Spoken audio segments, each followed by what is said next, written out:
Bueno, cuando las cosas empiezan a suceder, el mundo empieza a cambiar. Cuando las cosas no suceden, todo permanece inquietud, la plenitud de la nada. Pero cuando las cosas empiezan a cambiar, suceden cosas que realmente llaman la atención. Y usted sabe que acá nosotros hablamos del único tema es el continentalismo, y ahí deriva todo lo demás. Si nosotros no nos salvamos entre todo el continente individualmente, ya hemos llegado a comprobarlo, que no hay posibilidad. Pero armar una tramoya con todo el continente es más difícil que pegarle al sol.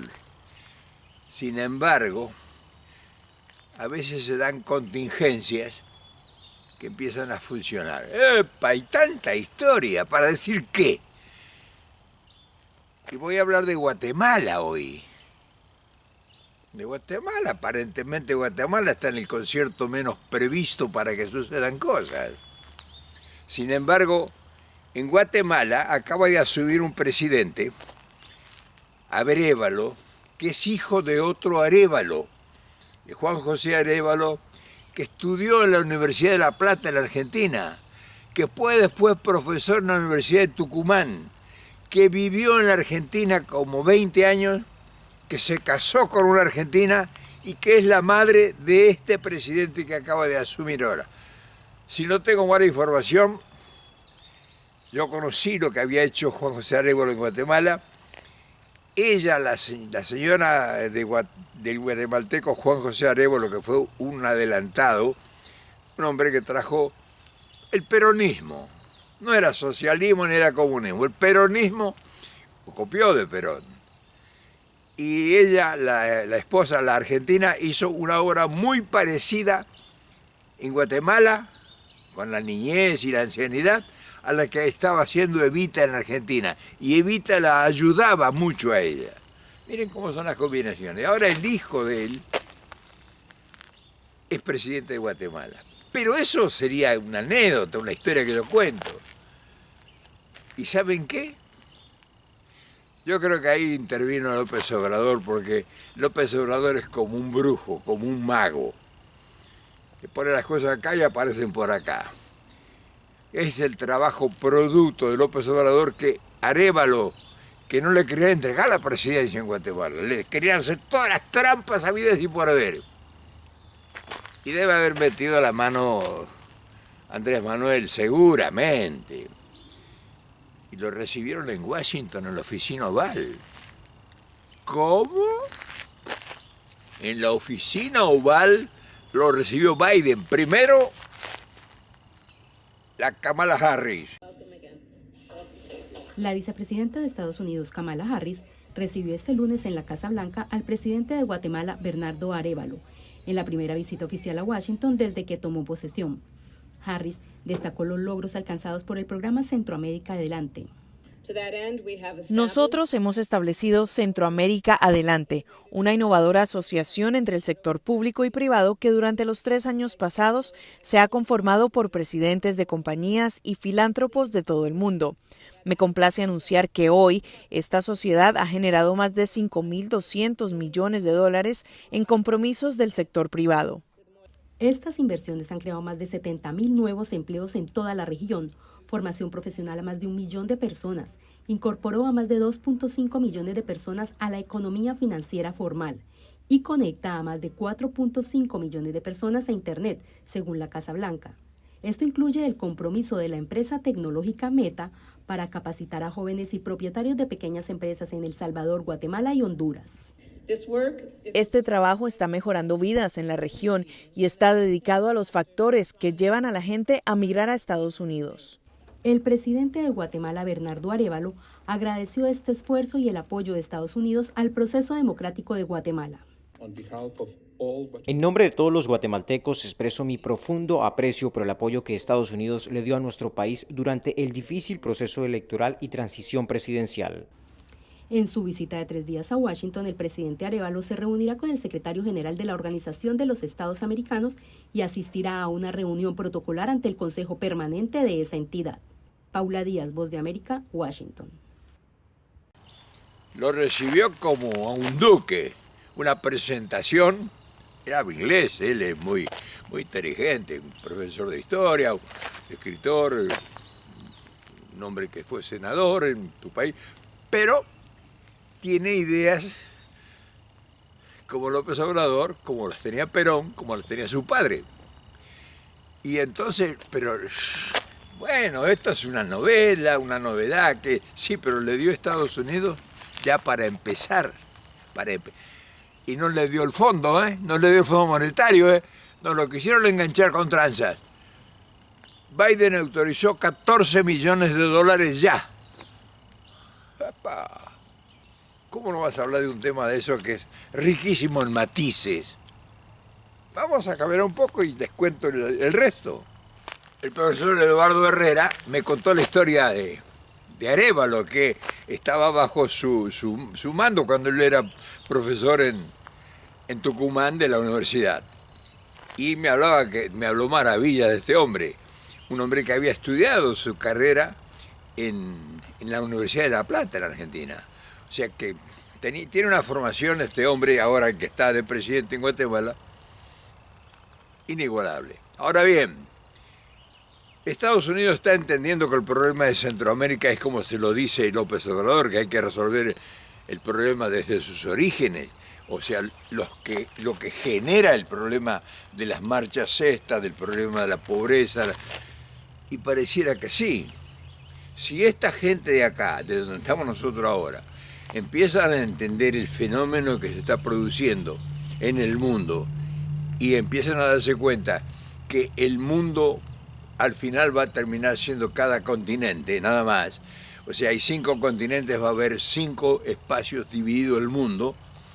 Pues nosotros tenemos, a pesar de la tarea que todavía tenemos por delante, tenemos enormes posibilidades porque siempre vamos a hacer, a pesar de que no es la panacea negociar con Estados Unidos, es lo mejor que nos puede pasar contra todas las controversias que me puedan plantear, que tienen razón lo que me dicen. No te creas que yo soy tonto, que no sé nada. Pero entre elegir un mal conocido y un mal por conocer, prefiero elegir el mal conocido, porque yo ya sé todas sus mañas. Entonces, lo que está pasando en Guatemala se puede extender a todo Centroamérica. Y pronto. Y si eso porque están interesados en parar esas marchas interminables que hay sobre todo Centroamérica y que aparentemente están siendo incontenibles ya. Entonces, si eso se puede producir y empieza, le han hecho no le han dado tanto dinero tampoco, 114 millones de dólares, pero yo sé cómo piensan estos. Si te ven que actúas bien, es como darte una tarjeta de crédito con 100 o 200 dólares. Te la dan a ver cómo era tu regularidad de pago. Si eres cumplido y pagas a tiempo la cuota mensual de lo que gastas o lo que sea, te aumentan a los 6 meses, te aumentan el crédito al doble. Así empecé yo, así con las tarjetas de crédito cuando empecé acá. Y yo llegué a tener la American Express sin límites, pero me tuvo que conocer el poder financiero para otorgarme créditos. Le han dado 114 millones de dólares ahora a Arévalo. Esto es para ver qué hace con ese dinero. Tiene que enfrente una corrupción instalada, tiene el problema de la Corte Suprema de Justicia, en fin, tiene el gorilaje parado, los militares ahí, pero es un hombre muy inteligente y hay necesidad. Si no tienes a Laurina y Fruit conspirando contra el gobierno, porque ese era el problema de Guatemala, el poder corporativo, seguramente el hombre va a gobernar con éxito y eso se va a pasar a Honduras con la señora Zelaya. Seguramente en muy poco tiempo vamos a tener noticias de que Honduras también Xiomara Zelaya va a venir a Washington. No sé si con Biden o con Trump. Digo, se me escapó. Pero si empieza a producirse ese fenómeno en Centroamérica, nosotros podemos abrigar grandes esperanzas en Sudamérica. Y yo creo que México va a seguir regenteando eso, porque acá está la mano en este fenómeno que estoy contando, la mano invisible seguramente de México y específicamente de su presidente. Señor presidente, gracias por hablar con nosotros. Muy buenos días, Jorge. Es un gusto estar con usted y su audiencia. Gracias, señor presidente. Usted acaba de venir de una reunión con el presidente Joe Biden en la oficina Oval en la Casa Blanca. Aparentemente le fue muy bien porque regresó con Guatemala con $170 millones en ayuda para su país, pero muchos creen que el gobierno de los Estados Unidos lo está presionando, señor presidente, para que Guatemala se convierta en el muro y en la policía migratoria de los Estados Unidos. A cambio de ese dinero, ¿qué tiene que hacer usted? Mire, no ha habido una entrega de dinero a cambio de absolutamente nada, no ha habido ningún condicionamiento al gobierno de Guatemala para que vaya en cierta dirección, especialmente porque lo que ha sucedido es que nosotros entendemos que hay retos como el tema de la migración o como el tema de la seguridad o como el tema de la democracia misma, que son retos en donde tenemos objetivos comunes.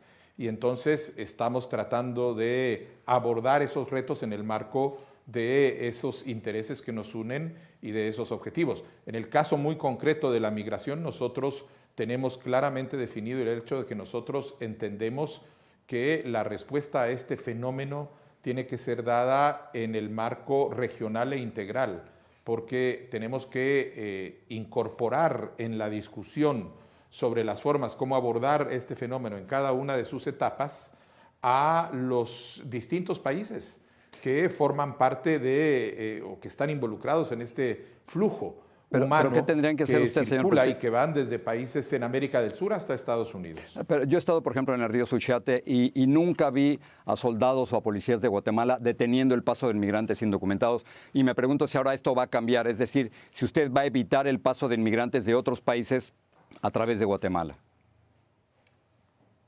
Nosotros lo que tenemos es un compromiso muy claro, en primer lugar, en combatir con las redes de trata de personas, los coyotes famosos como se les llama en nuestros países, que son uno de los actores además más involucrados en violación de los derechos humanos de estos sectores.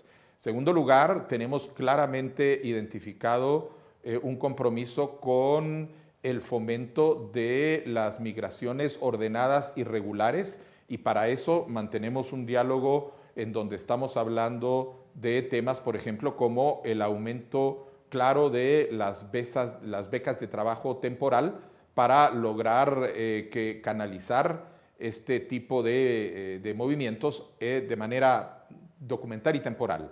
Pero van a parar y en tercer ustedes lugar, a los inmigrantes. lo que tenemos muy claro es que tenemos que reforzar nuestras puestos fronterizos para asegurar que estos flujos sean documentados y ordenados, como lo estamos viendo. No me queda claro, señor presidente. ¿Van a parar ustedes a los inmigrantes indocumentados de otros países o no? No entiendo. Cualquier inmigrante que quiera ingresar a territorio nacional tiene que hacerlo de manera regular y documentada. Ahora, existen problemas alrededor de los flujos que pasan por fronteras que son sumamente porosas, que no es por puestos de control. Entonces, ahí tenemos un programa para aumentar el nivel de seguridad que tenemos en esas fronteras. Señor presidente, Guatemala, estaba viendo varios reportes, está entre los países de mayor criminalidad en América Latina, y usted tiene dos vecinos con políticas totalmente distintas respecto al narcotráfico. Tiene por parte de México la idea de abrazos no balazos y de parte de El Salvador la mano dura de Bukele. ¿Qué haría usted? ¿Qué va a hacer usted?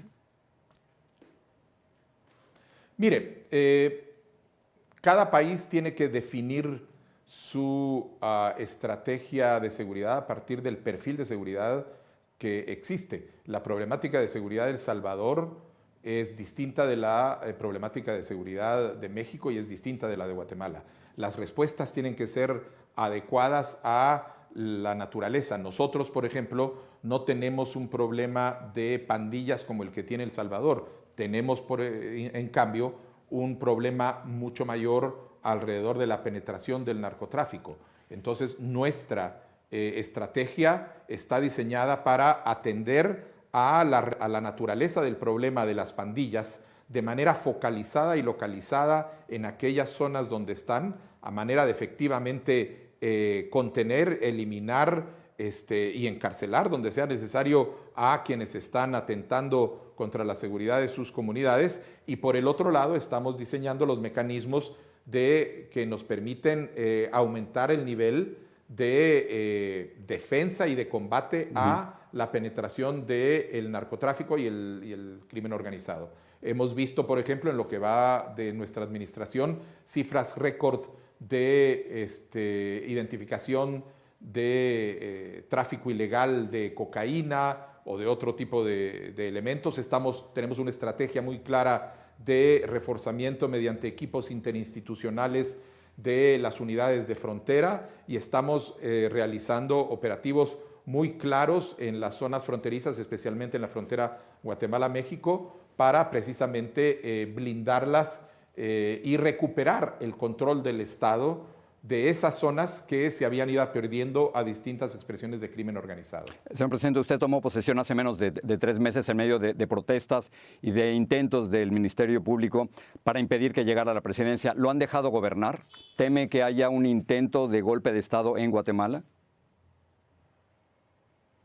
Mire, nosotros estamos gobernando y vamos avanzando claramente.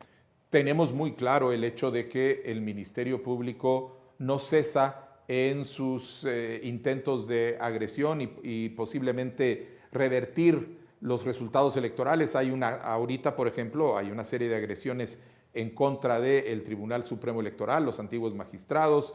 Es decir, nosotros sabemos que existen instituciones del Estado que están todavía cooptadas por estas élites político-criminales que intentaron violar los resultados electorales y estamos claramente en un esfuerzo para lograr recuperar el control de esas instituciones del Estado. O sea que sí hay dentro del gobierno de Guatemala o dentro del Estado de Guatemala gente que lo quiere quitar de la presidencia. Bueno, nosotros sabemos que en el Ministerio Público era de donde se estaba articulando fundamentalmente todo el embate en contra de el resultado electoral, lo que movilizó esa defensa ciudadana en su momento. Y en el Ministerio Público no ha habido un cambio de autoridades por una cuestión legal que nos ha impedido realizarla, pero que estamos atendiendo para lograr hacer ese cambio. Exactamente. Usted podría quitar a la fiscal, Consuelo Porras. Sé que le está atacando por su honorabilidad. ¿Es posible quitarla? Nosotros creemos que hay mecanismos legales para hacerlo y estamos operando en este sentido. Muy bien. Uno de los puntos principales durante su campaña fue en contra de la corrupción, pero de nuevo en menos de 3 meses usted tuvo que despedir a la ministra de Ambiente. ¿Qué está pasando? ¿Por qué la corrupción es tan difícil de quitar en Guatemala? Bueno, a la ministra de Ambiente se la destituyó porque estaba haciendo uso inadecuado de un vehículo, porque teniendo que usarlo ella, lo puso para el servicio de su familia. Eso es corrupción, ¿no? Al mismo tiempo, nosotros... ¿Perdón? Eso es corrupción. Al mismo tiempo, esa es una forma. Al mismo tiempo, nosotros estamos haciendo la denuncia clara de, por ejemplo, el caso de corrupción que hubo en la compra de las vacunas durante la época del COVID y que fue una estafa millonaria. Estamos haciendo varias denuncias, se han venido haciendo ya sobre casos de corrupción y de contratos en el Ministerio de Comunicaciones y Obras Públicas, a veces ligado a construcción de escuelas, a veces ligado a construcción de caminos, Hay 1.400 contratos de obra pública que están siendo en este momento objeto de una revisión por parte de un equipo multidisciplinario que está viendo para ver si es que no son temas de corrupción, y seguimos adelante con la preparación de otra serie de denuncias alrededor de este fenómeno. La corrupción es un fenómeno que no se va a resolver de la noche a la mañana, es un fenómeno que requiere una atención diaria, cotidiana y sostenida para ir identificando los casos de corrupción que son evidentes y que estamos obligados a denunciar, y por el otro lado contener a cualquier intento que haya de algún tipo de corrupción que por parte de algún funcionario que cree que se puede continuar haciendo prácticas del pasado. Quiero preguntarle sobre el conflicto entre México y Ecuador. Usted ha dicho lo siguiente, usted denunció, y cito, la grave violación a la sede de la Embajada de México en Ecuador. ¿Apoyaría usted un bloqueo diplomático de América Latina, de los países de América Latina, en contra del gobierno de Ecuador? Mire, nosotros estamos en este momento en conversaciones con otros gobiernos de la región para tratar de encontrar un marco de abordaje adecuado. Nos parece gravísimo e inaceptable una acción que lo que hace es que viola principios fundamentales del derecho internacional, que inclusive en momentos de las mayores crisis políticas del mundo se han respetado. Déjame saltar otro tema que nos toca muy de cerca. El periodista José Rubén Zamora lleva más de 600 días arrestado. Organizaciones internacionales, usted lo sabe perfectamente, lo consideran un prisionero político, y usted ha dicho que las acusaciones, y cito, no son serias. Si las acusaciones no son serias, ¿por qué no lo liberan, señor presidente? Porque es precisamente los tentáculos de esas élites corruptas que continúan en el aparato de justicia las que lo mantienen, porque son las que tienen el control sobre el caso judicial que se sigue en su contra y que nosotros tenemos claro que es un montaje. Lo que nosotros estamos haciendo desde el Poder Ejecutivo y hicimos desde el primer día de nuestra gestión fue suspender las condiciones prácticamente de tortura en las que lo tenían en detención. Y nosotros en conversación con él cotidiana y regular, estamos manteniendo condiciones razonables en el marco de lo que nos permite la ley y las reglamentaciones del sistema penitenciario. Lo que no podemos hacer como Poder Ejecutivo es intervenir en el Poder Judicial y dar órdenes sobre el estado de algunas de las causas, como en este caso la que tienen en contra del periodista Zamora. Termino con esto, señor presidente. Su padre, Juan José Arévalo Bermejo, fue el primer presidente elegido democráticamente en Guatemala, y me pregunto si ha encontrado rastros o gestos de él en la presidencia. ¿Qué ha aprendido de él ahora que usted es presidente? Bueno, tengo la ventaja de que mi padre escribió varios tomos de memorias, uno de ellos dedicado exclusivamente, y me paso a recorrerlas en este momento para captar la forma como se estaba enfrentando los retos que de manera práctica eran muy distintos en ese momento, pero que siguen siendo en sentido general muy parecidos. Los retos de construir institucionalidad democrática en contextos que han sido caracterizados por prácticas no democráticas anteriormente. Cómo se construye institucionalidad democrática sobre la base de prácticas autoritarias. Distintas eran las prácticas autoritarias de su época de las que tenemos que enfrentar ahora, que están ligadas a fenómenos de corrupción sistémica, pero el reto sigue siendo parecido.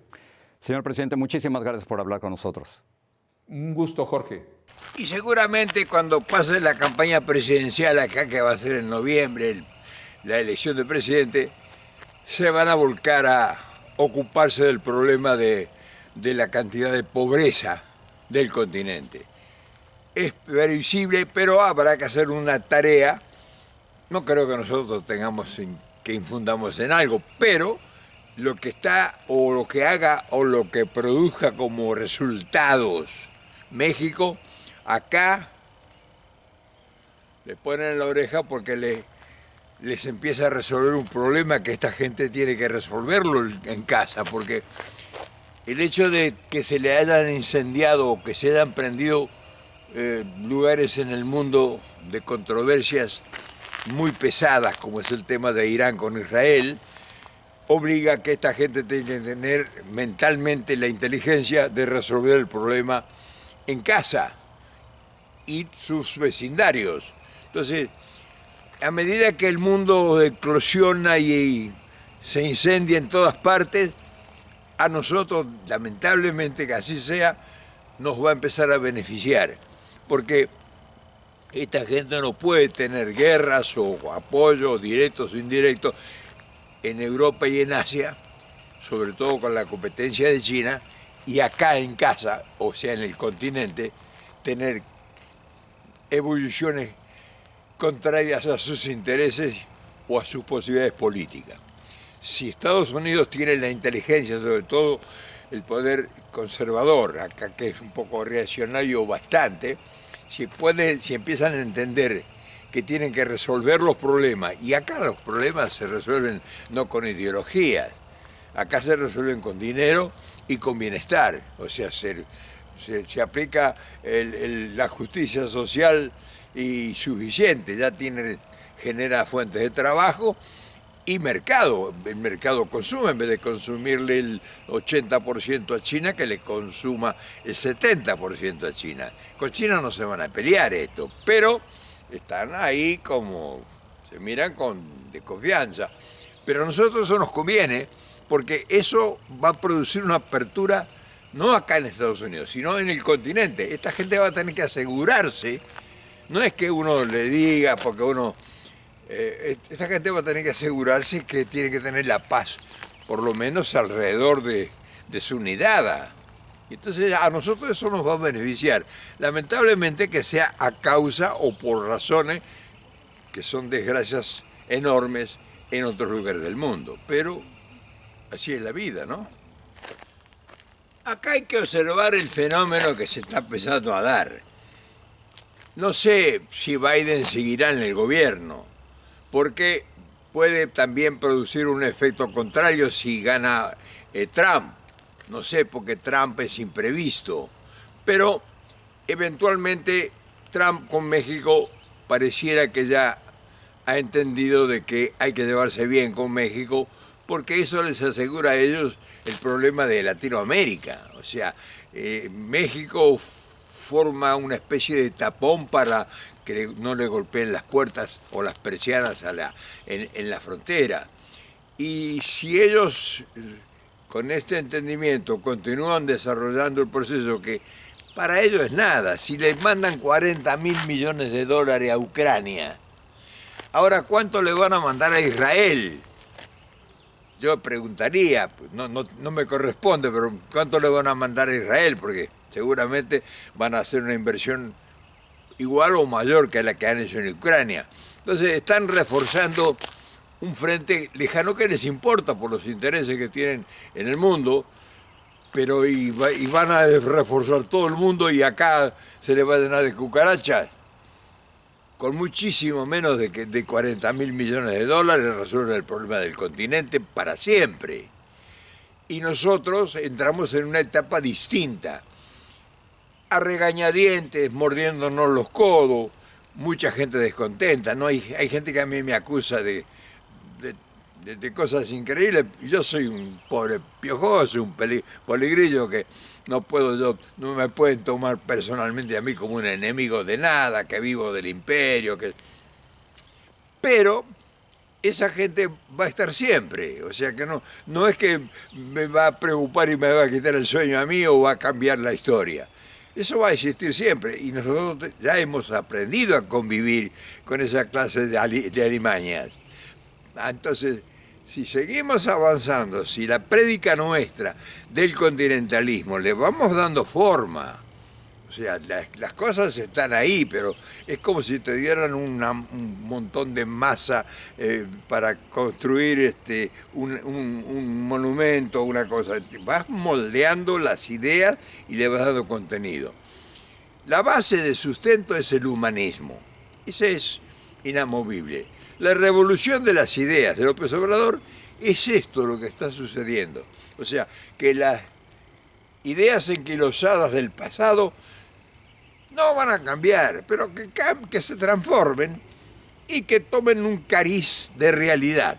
O sea, que no sea una realidad sectorial para que beneficie a los de siempre, sino que se empiece a derramar, pero auténtica, poniendo extravaganza. Entonces, yo creo que entramos en una etapa bastante virtuosa. Y al ser virtuosa hay que estar atento y prepararse, porque tampoco te van a venir a tirar dinero si no sabes qué vas a hacer, o no tienes un proyecto, o no tienes capacidades desarrolladas como para que inviertan en ustedes, en su país. Sí, pueden tener enorme riqueza, pero las enormes riquezas están abajo de la tierra o hay que producirla. Entonces, ahí se va a necesitar gente con capacidades que hoy no tenemos. Nosotros, ¿cuántos ingenieros tenemos en nuestros países de Latinoamérica?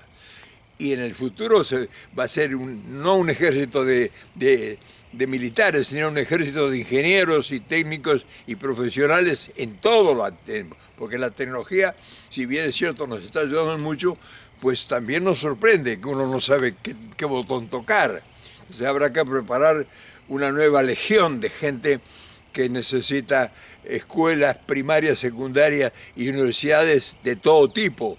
Pero a eso hay que acompañarlo con fuentes de trabajo y hay que acompañarlo también con servicios de salud, servicios de educación, como digo, y un desarrollo de infraestructura que no tenemos. Nosotros tenemos, nuestras estructuras son obsoletas en relación a lo que pudiera ser eventualmente si se produjese un desarrollo inmenso en nuestro continente y sobre todo en nuestros países. Hay cosas que no tenemos carreteras, no tenemos puentes, no tenemos energía, en fin, nos hace falta comunicaciones, nos hace falta transporte, nos hace falta puentes, dragados, en fin, puertos y estabilidad social, o sea, un nuevo sindicalismo, un sindicalismo que se adapte a las necesidades, que no sea nuevas leyes, en fin, legislaciones distintas. Todo eso nosotros carecemos para ingresar en el mundo de evolucionado. Uno ve China cómo se transformó, pero habría que investigar cómo se transformó también internamente China. La China que se transformó no era la China de Mao. El chino de Mao era un tipo laburante del campo, un trabajador, era un ruralista. Hoy son legiones, monumentos, ejércitos de intelectuales, los chinos, de inteligencia de todos los órdenes. O sea, se transformó, China invirtió en educación. Entonces, eso nosotros estamos en la calle, en eso, en todo el continente. Entonces, tenemos que empezar a transformar. Estamos miles de ingenieros, porque ¿qué hacemos con el capital? ¿Qué hacemos con la maquinaria si no lo saben manejar? O sea, aunque sea la robótica sí resuelve un montón de problemas, pero ¿quién fabrica robots y quién los arregla y quién los maneja y quién los controla? O sea, eso puede ser negativo o puede ser muy positivo. Entonces, todas esas cosas, la dirigencia nuestra tiene que empezar a pensar. Y ahí están los intelectuales, la gente que ya está preparada o que habrá que recoger conocimiento y experiencia de otras partes. Nosotros tendríamos que acercarnos mucho más a México para ver cómo está haciendo México, porque México está atravesando esa etapa de transformación. Y no se ve de afuera, se ven los resultados, pero no se ve por qué. Y en la medida que México va incorporando tecnología, ciencia e gente con capacidades, va progresando, porque aquellos le van metiendo, le traen, hazme esto. Y si no tienes ingenieros, si no tienes estructuras, si no tienes infraestructura, electricidad, fundamental, desarrollo de gasoductos, en fin. O sea, dotar al país de la modernidad para que la modernidad se incorpore y te produzca resultados. Pero bueno, no quiero extenderme mucho sobre el tema, yo creo que está planteado, además empieza a llover, y creo que con este panorama que comienza a vislumbrarse, se abren las posibilidades, o sea, es como que se están abriendo las ventanas. Ahora, habrá que poner mucha capacidad, mucho talento, mucha honestidad, habrá que sacar la corrupción, habrá que sacar un montón de piojos y piojería que tenemos, estamos muy empiojados, habrá que sacar los Milei que están obstruyendo, o se pliegan o desaparecen, pero la gente que venga a reemplazarlo no puede ser la gente que piensa con mentalidad de hace 50, 70 años. En todo caso, es esta gente que piense en mentalidades futuras. Y eso nosotros no tenemos todavía, sobre todo en Sudamérica y mucho menos en mi país. Así que yo te quería plantear esto como una opción positiva que está empezando a mostrarse. Ahora, la otra parte más importante es lo que nosotros, todos, hagamos en consecuencia. Te mando un abrazo enorme, la lluvia pesadita, pero mañana sí seguimos, ¿eh?